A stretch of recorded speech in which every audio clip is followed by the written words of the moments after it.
क्या शादी के बाद बहू के सम्मान पर बेटी का हक हो जाता है? एक नई शादीशुदा लड़की के चटकते अरमानों की कहानी। क्या बात है, जब से निया के घर से आई हो तुम्हारा चेहरा उतरा उतरा हुआ सा क्यों है? नमित ने अंजलि से पूछा। कुछ नहीं, जाने दीजिए, आप भी मुझे नहीं समझेंगे और चार बात सुना देंगे, कहकर अंजलि कपड़े बदलकर बिस्तर पर आकर लेट गई। नींद आंखों से कोसों दूर थी। समझ नहीं पा रही थी सासू माँ ने आखिर ऐसा क्यों किया। अंजलि जब 8 महीने पहले ब्याह कर आई थी, घर में सास और जेठ जी का परिवार रहता था। एक छोटी ननद भी उसी शहर में रहती थी। नमित की नौकरी दूसरे शहर में थी, तो शादी के बाद कुछ समय तक वो ससुराल में रहकर नमित के साथ रहने जाने की तैयारी करने लगी। शादी में उसके माता पिता ने सब उसकी पसंद का सामान घूम घूम कर चुन चुन कर लिया था, ताकि जब बेटी की गृहस्थी बसे तो उसे किसी तरह की दिक्कत ना हो। अंजलि भी बड़े मनोभाव से अपने मायके से मिली चीज़ें पैक कर रही थी।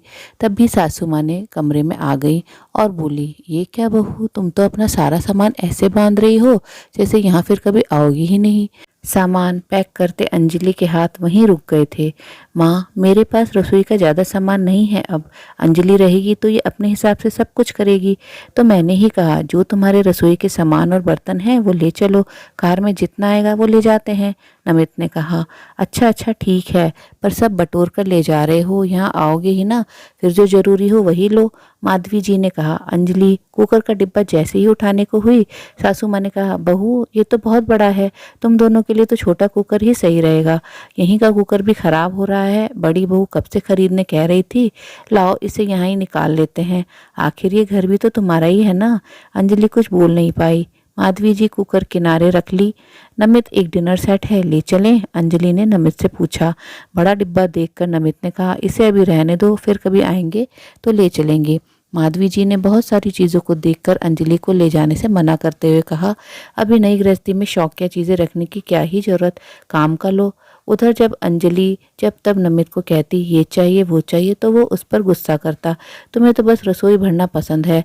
ऐसे ही एक दिन कुछ मेहमान घर आने वाले थे। अंजलि ने नमित से कहा, देखो आज वो डिनर सेट होता तो हम उसे निकाल कर प्रयोग करते ना। अब जाओ और एक डिनर सेट लेकर आओ। यार वो मेरे दोस्त हैं, हम जिसमें खाते हैं उसमें ही खिला दो, तुम अपना डिनर सेट लेती आना, नमित ने कहकर पल्ला झाड़ लिया। अंजलि ने भी मन ही मन सोच लिया, जब रहना यहाँ है तो अपनी चीज़ें वहाँ क्यों छोड़ कर आऊँ। वैसे भी सासू माँ ने तो मम्मी पापा से कह दिया था, जो देना है अपनी बेटी को देना है आपको, इसमें हम कौन है रोकने वाले। 8 महीने बाद कुछ दिन की छुट्टियों में नमित और अंजलि घर आए थे। आज आते ही निया ने माधवी जी से कहा था, भैया भाभी को लेकर डिनर पर आओ, भाभी से मिलना भी हो जाएगा और ननद का घर भी देख लेंगी। इसी क्रम में सब लोग निया के घर डिनर पर गए थे। डिनर टेबल पर सब कुछ बहुत व्यवस्थित था, पर जो सबसे आकर्षण का केंद्र था वो था निया का डिनर सेट। अंजलि तो देखकर आश्चर्यचकित रह गई। जब निया ने सबको खुश होकर बताया इस बार राखी पर मायके गई तो माँ ने दिया था। अंजलि ने निया के घर में बहुत सी ऐसी चीज़ें देखी जो उसने अपना घर सजाने के मकसद से जोड़ रखा था, या फिर मायके में लोगों ने शादी में तोहफे में दिए थे, जो उसके माता पिता ने अंजलि को ही दे दिए। रसोई में भी बहुत कुछ उसका ही सामान दिख रहा था। खाने के बाद निया अंजलि को अपने बेडरूम में ले गई। बिस्तर पर जो बेडशीट बिछाया हुआ था वो देखकर अंजलि ने पूछा, बहुत खूबसूरत लग रहा है, ये भी माँ ने दिया है? पता है, जब भी घर जाती माँ कुछ न कुछ देती ही है और कहेंगी तेरे लिए खरीद कर रखा हुआ था। निया अपनी ही धुन में बोले जा रही थी, इस बात से अनजान ये सब तो उसकी भाभी का है, जो उसकी माँ धोखे से अपनी बेटी को दिए जा रही थी। अंजलि का ये सब देखकर पूरा ही मूड खराब हो गया था। आखिर सास ने इस सब धोखे में क्यों रखा, बाद में ले जाना, ये सब सोचते सोचते अंजलि को नींद आ गई। लेकिन अपने मन की उथल पुथल शांत करने के लिए अंजलि माधवी जी से नमित के सामने बोली, मम्मी जी, निया दी के पास सेम मेरे जैसा ही डिनर सेट था, और तो और उनके कमरे में जो बेड सेट बिछा हुआ था सेम मैंने भी अपने लिए पसंद कर लिया था। आपकी और मेरी पसंद कितनी मिलती है। नमित ने कहा है इस बार वो बाकी सामान भी ले चलेंगे, वहाँ कभी कभी बहुत ज़रूरत होती है और ये लेने नहीं देते हैं।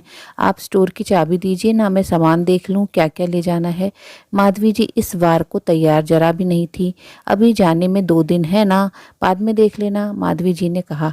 अरे दे दो ना माँ, ये उसमें व्यस्त रहेगी, तब तक हम माँ बेटा बातें करेंगे, नमित माधवी जी से बोला। पर बेटा, माधवी जी कहे तो क्या कहें, वो तो सोची ही नहीं थी अंजलि अपनी चीज़ें पहचान जाएगी। क्या हुआ मम्मी जी, आपने वो सब निया दी को तो नहीं दे दिया कहीं? इसलिए चाबी नहीं दे रही। अंजलि बिना परिणाम जाने बोल गई, ये क्या बोल रही हो अंजलि? माँ ऐसा क्यों करेंगी? उन्हें अपनी बेटी को देना होगा तो बहू की चीज़ें क्यों देंगी? वो खरीद कर दी होगी जो तुम्हारे सामान के जैसा होगा। नमित ने गुस्सा करते हुए कहा। हाँ हो सकता है, मैं तो बस ऐसे ही बोली। अंजलि माधवी जी के चेहरे पर आई परेशानी से समझ रही थी वो गलत नहीं बोल रही। हाँ दे दिया मैंने अपनी बेटी को तेरा सामान, तो क्या हुआ? तुम्हारी ननद नहीं है क्या वो? माधवी जी बिफरते हुए बोली। माँ, नमित आश्चर्य से बोला। पर माँ, तुमने तो हमें कहा था बाद में ले जाना वो, बस हमें धोखे में रखने के लिए ताकि तुम निया को दे सको। अरे तुम बोलती तो खरीद कर देता उसको। अंजलि के माता पिता ने उसे चाव से दिया था और तुमने भी तो यही कहा था जो देना आप अपनी बेटी को दीजिए, पर तुम तो सब अपनी बेटी को देकर वाह वाह पा रही हो। नमित को माँ का व्यवहार अच्छा नहीं लगा और रात अंजलि के उतरे चेहरे का राज भी समझ आ गया। माँ, निया दी ने जब कहा सब माँ ने दिया, तभी मुझे समझ आ गया था आपने मेरा अधिकांश सामान उठाकर उन्हें दे दिया। पर क्यों? अंजलि माधवी जी से पूछी। मेरी बेटी को शादी में मैंने बहुत कम सामान दिया था। जब तुम्हारा इतना सामान देखी मेरे मन में आने लगा बेटी को देने का शौक पूरा कर सके। लगा ही नहीं था तुम लोग वाकई में फिर सामान लेकर जाने का सोचोगे और अंजलि को इतना सब याद रहेगा। मुझे माफ़ कर दे बेटा, मैं बेटी के मुंह में बहू की चीज़ों पर अपना हक जमा बैठी। माधवी जी रोते हुए बोली। मम्मी जी, माफ़ी की बात नहीं है, पर परिवार में वो भी बेटा बहू को धोखे में रखकर ये सब करना सही है? आप मुझसे बोलती तो मैं मना नहीं करती, पर मेरे पीछे से मेरा ही सामान देना सही नहीं था। बल्कि आप बड़ी हैं और समझदार भी। मैं अब कुछ लेकर नहीं जाऊंगी। मुझे नहीं पता था बेटी के माता पिता जो सामान बेटी को देकर विदा करते हैं ससुराल आते उस पर उसका हक नहीं रहता। अंजलि इतना बोल अपने कमरे में चली गई। अंजलि, मुझे जरा भी अंदाजा नहीं था माँ ऐसा कुछ करेंगी। उन्होंने जो किया गलत किया। अब ये बात निया को कभी मत बताना, उसे बहुत बुरा लगेगा कि उसकी माँ ने उसकी भाभी का सामान उसे दे दिया। नमित अंजलि का आगे हाथ जोड़कर विनती करने लगा। इतनी समझ है नमित, अब मैं यहाँ से कुछ नहीं लेकर जाने वाली और आप मुझे वहाँ कुछ भी लेने से मना नहीं करेंगे, समझे? अंजलि ने बात बुलाकर आगे बढ़ने में ही समझदारी समझी। आशा है कहानी जरूर पसंद आई होगी।